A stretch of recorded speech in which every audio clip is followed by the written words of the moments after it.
Estamos de volta com o programa Nossos Pesquisadores e continuamos nossa conversa com o pesquisador Paulino. Paulino, como é possível utilizar modelagem matemática computacional em sistemas agrícolas e ambientais?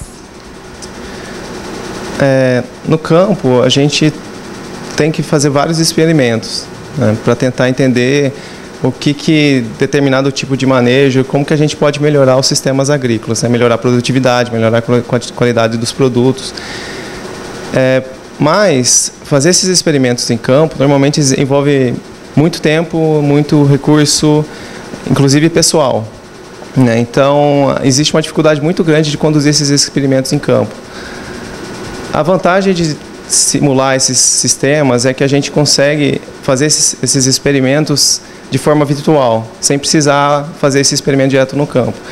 Então, essa modelagem matemática computacional que a gente faz aqui é justamente tentar entender quais são os princípios, né, que estão envolvidos no experimento de campo, e a gente tenta modelar como essas partes se interagem para a gente tentar prever o que pode acontecer. Então, por exemplo, uma das áreas que eu trabalho aqui é a parte de modelagem de ciclo de carbono em campo, né, no solo. Existe uma preocupação muito grande hoje em dia com essa questão de mudanças climáticas globais, né? Boa parte desse aquecimento que a gente tem observado nos últimos anos tem a ver com atividades antrópicas, né, atividades do ser humano. Boa parte disso vem da queima de combustíveis fósseis, mas uma boa parte disso também vem da parte de mudança do uso e ocupação do solo, né? Mudança, por exemplo, de uma área de mata nativa para uma área de produção agrícola, né? Isso tem causado impacto, né? Aumentado a emissão de gases de efeito estufa, por exemplo, o gás carbônico, né? E para a gente tentar minimizar isso, ou até reverter parte disso, a gente pode desenvolver sistemas agrícolas que eles incorporem esse carbono que está na atmosfera no solo, né? É uma forma de mitigar esses efeitos na atmosfera. Então, uma parte do meu trabalho é justamente modelar esse tipo de sistema, né? Então, para saber quais seriam os tipos de manejo ou quais seriam os tipos de cultura que a gente pode plantar que possa minimizar a emissão de gás de efeito estufa, inclusive incorporar esse carbono no solo, né? Então, parte do meu trabalho, nesse caso, é tentar entender como que existe a interação do solo com a matéria orgânica, como que os micro-organismos conseguem decompor essa matéria orgânica e como que eu consigo prever quanto vai ter de matéria orgânica no solo daqui a alguns anos. Então, isso ajuda, por exemplo, a definir quais seriam as melhores práticas de manejo, né? Por exemplo, a Embrapa tem trabalhado muito com esse tipo de prática, né, em experimentos de campo, por exemplo, experimentos de plantio direto, que substitui o plantio convencional, aquele que revolve o solo e expõe essa matéria orgânica. A matéria orgânica ela é muito importante para o solo, porque ela ajuda tanto na parte de agregação, né, do solo, né, melhorando a estrutura, mas também ajuda como reciclagem de nutrientes, fornecendo nutrientes para as plantas, inclusive até para diminuir a parte de erosão de solo. Então a matéria orgânica é muito importante, e acumular ela no solo não é só para reduzir a questão mesmo de gás de efeito estufa, mas também para melhorar a qualidade do solo e melhorar os sistemas de plantio. Então, fazer esse tipo de modelagem ajuda a prever quais seriam as melhores formas de manejo do solo e quais são as culturas que podem ser plantadas que vão melhorar a qualidade do solo. Então, a gente não precisaria fazer esses experimentos no campo, mas a gente faria isso de forma computacional e a gente conseguiria prever e faria sugestões para o produtor quais seriam as melhores formas dele manejar o solo, né? E você pode contar um pouco do que são redes complexas? Redes complexas é uma área de pesquisa que envolve física, computação e matemática, né, e estatística também. Redes complexas, a forma mais simples de tentar explicar é tentar explicar o primeiro o que seria uma rede simples, ou o que seria uma rede regular. Redes simples são aquelas que têm ligações. Que assim, primeiro precisa definir o que é a rede, né? Rede é um conjunto de objetos, né? Pode ser elementos, né? Mas pode ser pessoas, pode ser, por exemplo, computadores, né? São objetos que eles têm alguma afinidade, né? E a gente define como esses objetos, né, esses elementos, eles têm ligação entre si, né? Então, por exemplo, redes sociais é um tipo de rede complexa. redes de internet, de computadores, também é outro tipo, redes de transportes e assim por diante. Tem uma série de questões práticas mesmo. Então, rede complexa é aquela que tem algum tipo de padrão que não é muito bem conhecido. É um padrão diferente de das redes simples, né? Uma rede simples são redes que a gente chama de redes regulares ou gráficos regulares, porque na computação, redes complexas também é conhecido como grafo.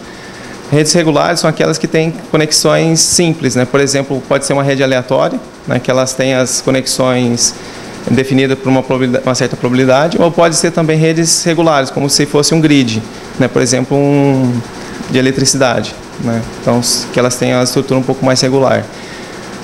Então, assim, essas redes complexas, o que define elas é justamente essa complexidade que existe no tipo de ligação que existe entre os elementos, né?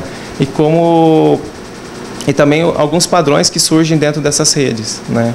Por exemplo, existem alguns elementos dentro dessa rede que eles são fundamentais, que eles não aconteceriam ao acaso. Tem alguns que são concentradores de ligações. Por exemplo, no caso de uma rede de amizade, são aquelas pessoas que têm muitos amigos, né? Então, se você coloca, por exemplo, no caso de propagação de boato ou propagação de informação, se você passa a informação para alguém que tem muita conexão, ele consegue espalhar muito rápido isso, né? Isso não se observa em redes simples, né? Porque, por exemplo, a quantidade de conexões que tem entre os elementos da rede, elas são muito parecidas. Então, se você coloca informação num deles, até chegar no outro lado da rede vai demorar muito. Mas no caso das redes complexas, por ter esses elementos que têm conexões variadas e muitas conexões, eles conseguem propagar isso de forma mais rápida, né? E a gente pode aplicar isso em uma série de coisas, por exemplo, uma série de problemas. Por exemplo, aqui mesmo na Embrapa, a instrumentação, uma área que a gente pode aplicar é justamente na propagação de doenças em campo, né? Que a gente conseguiria modelar as plantas, né, como esses elementos que eu estava falando, e as ligações entre eles seria, por exemplo, os insetos, né, que conseguem transmitir a doença de uma planta para outra. Conseguindo modelar isso, a gente consegue prever como que a doença vai se alastrar dentro de um pomar, por exemplo. E voltando em outro assunto da sua pesquisa, o que é espectroscopia atômica e molecular? Aqui no grupo, né, de ótica da Embrapa Instrumentação, a gente trabalha muito com essas técnicas fotônicas, né? Tanto para análise atômica quanto análise molecular. Atômica, por exemplo, a técnica que a gente tem nesse laboratório aqui, que é uma técnica de espectroscopia de plasma induzido por laser. Então, o princípio dessa técnica envolve o uso de um laser de alta potência, né? Normalmente são lasers pulsados. A gente foca esse pulso do laser na superfície da amostra. A interação desse pulso é tão forte, a energia é tão forte que é capaz de quebrar todas as ligações. Isso gera um plasma, né? Plasma é um dos estados da matéria, em que os átomos, íons e elétrons estão desassociados, né? Eles estão em equilíbrio, né? Em um certo equilíbrio térmico.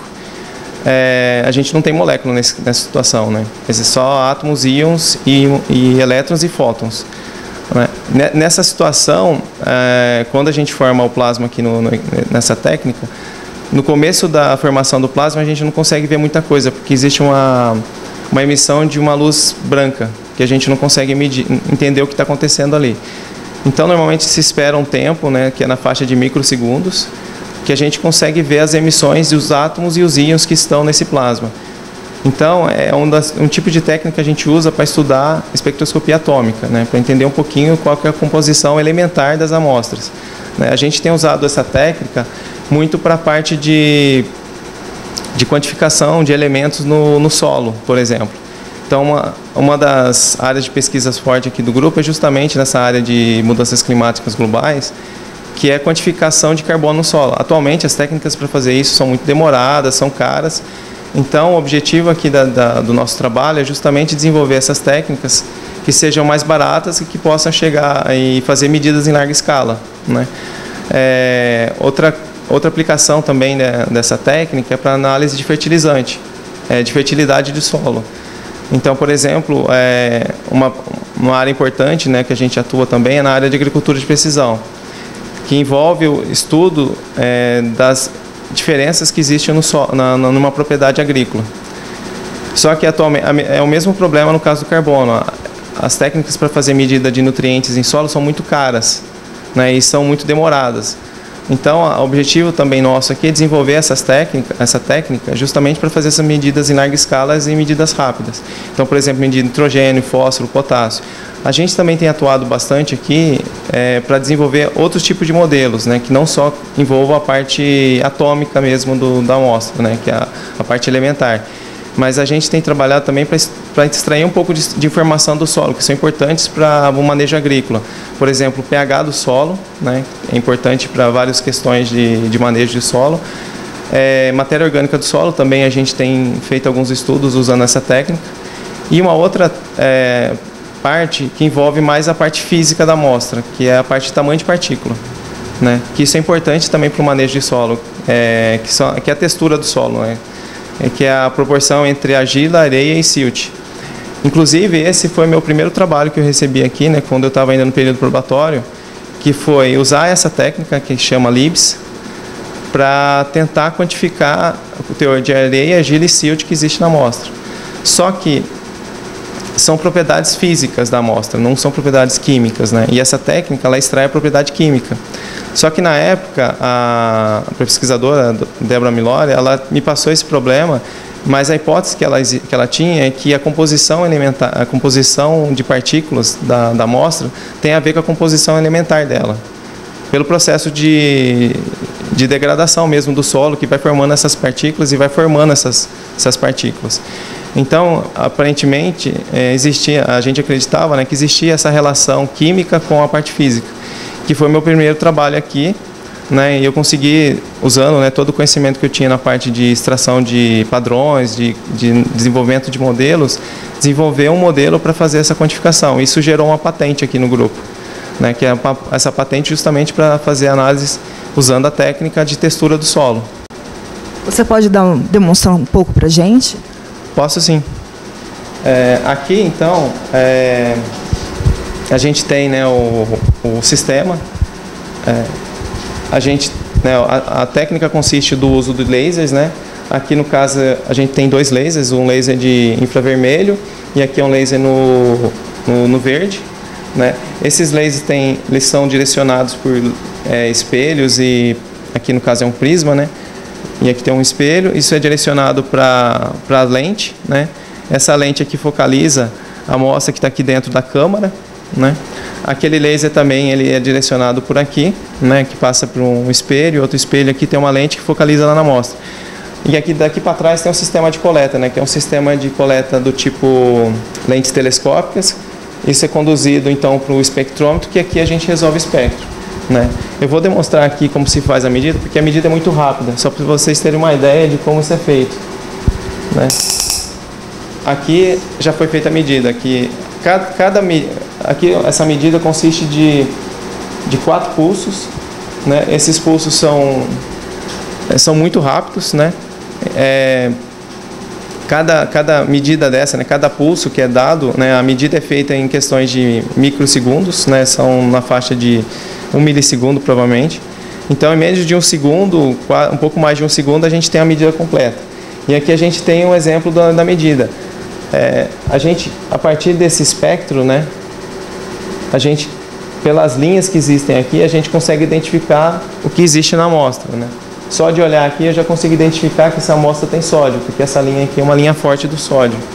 Então, assim, com base só, né, nessa medida rápida, eu consigo identificar o que existe na amostra e depois, né, trabalhando nos modelos de calibração, a gente consegue quantificar quanto que tem desses elementos na amostra.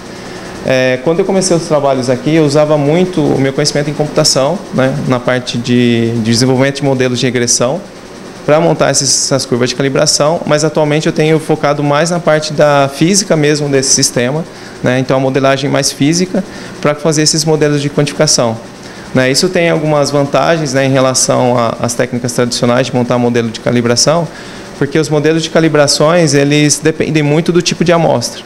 E usando a modelagem um pouco mais física, né, a gente tem uma resposta um pouco melhor do sistema. A gente não fica tão dependente do tipo de amostra que a gente está fazendo a medida.